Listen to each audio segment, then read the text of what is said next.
Hey folks, welcome back to Canada's Boxing Channel. So earlier I did a guest appearance on my friend Andy out of Andy's Coward in Scotland. That video is now up. I recommend you go and have a look. Andy and I, for two guys who've never met, we hit it off pretty well. And we usually say, what are we going to talk about? And then we it's just, like two guys in a pub having a crack. Anyhow, I've noticed that since, I guess, preceding Turki Alalshikh and Dana White's announcement, there seems to have been a little bit of friction between Turkey and Mauricio Suliaman, the president of the WBC. And we're seeing that sort of what would normally be a backroom type, little bit of a negotiation, maybe a little bit of discomfort, beginning to creep out now into the public's eye. First of all, we had the WBC saying that they would like to see Benitez fight Bivol to defend, so that Bivol has to defend his WBC belt. And then we saw Turki Alalshikh saying, I don't like that, and sort of applying, I won't say pressure, but certainly stating how important it was, as far as he was concerned, for the Bivol Beterbiev trilogy fight to take place. Now, normally, I don't like rematches very much, and there's very few trilogies that I really, really like. Ali Frazier, Ali Norton, Bo Holyfield, those come to mind. But quite often they seem to be a bit more of a money grab. In this case, I would say that Beterbiev Bivol, or I guess it's now Bivol Beterbiev, would make sense.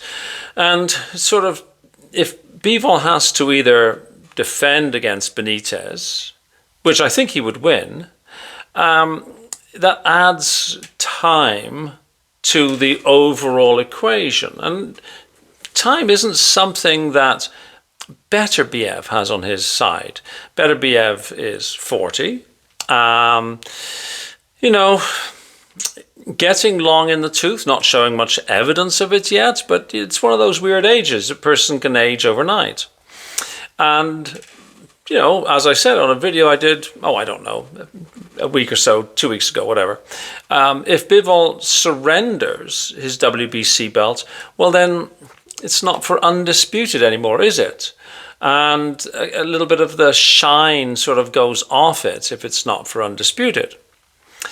And then we saw the other day when Saul Canelo Alvarez, was having his face-off with William Schull, they wanted to bring the WBC belts up for Canelo. And Turki Alalshikh made it quite clear by, looking and gesturing that he didn't want the WBC belts to be in the frame. He just wanted the Ring magazine belts. And of course, we know that he owns the Ring magazine now. Oscar De La Hoya sold the Ring magazine to Turki Alalshikh. And there are probably corporate ownerships in between, but you know what I'm saying.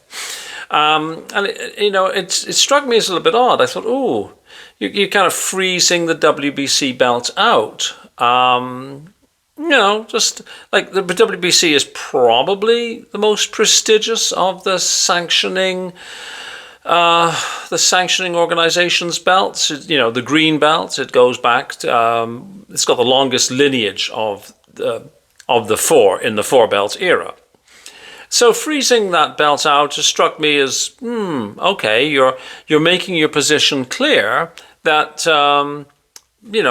the Ring magazine is the more prestigious belt, maybe paving the way for the one belt thing that Turkey and Dana have alluded to. And then today, I saw a number of reports which suggested that the WBC have now ordered the Benitez fight.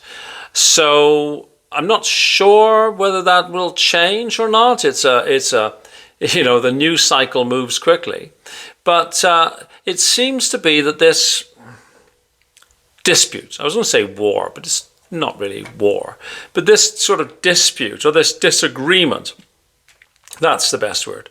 This apparent disagreement between Turki Alalshikh, Ring Magazine, Dana, TKO sort of over here, and WBC Mauricio Sulaiman over there, seems to be heating up. Now, well, I mean, one's tempted to say a pox on all their houses, because there doesn't seem to be any particular white hat type of character amongst this this cast of individuals. I mean, Mauricio Sulaiman is, even the most charitable amongst us would find it difficult to find much in the way of empathy or sympathy for Mauricio Sulaiman. But the WBC, of course, has a, like I say, it has a lineage. And I wonder where this is going to go. My feeling, from talking to others as well, it would get a little bit more solidified. My feeling is we are going to move to that one belt per division, which, frankly, as I've said before, I am quite supportive of. There's no real reason why the sanctioning bodies should keep their own belts. I suppose the WBC, like I say, is the oldest. But again, it would be hard to shed a tear, really. So it's interesting to me to see this sort of playing out. We're kind of looking at the tea leaves because nothing is really set in stone. But it provides us with clues as to where it could go. Let me know what you think. I would be very interested to know whether or not you think that there is friction between Suliman and Turki Alalshikh, where you think it's going to go. Would you bemoan the demise of the sanctioning bodies like the WBC? Would you favor the Turki Alalshikh model? Lots of water has to go under lots of bridges, but I'd be very interested to know what you think. Please let me know in the comments section below. Please like this video. Please subscribe if you haven't yet done so. We're very, very close to 700 subscribers, which is absolutely fabulous. I'm flabbergasted, quite frankly. I'm so indebted to each and every one of you who has subscribed. Thank you very, very much. Most importantly, have a fabulous day wherever you are in the world. Thank you. Bye-bye.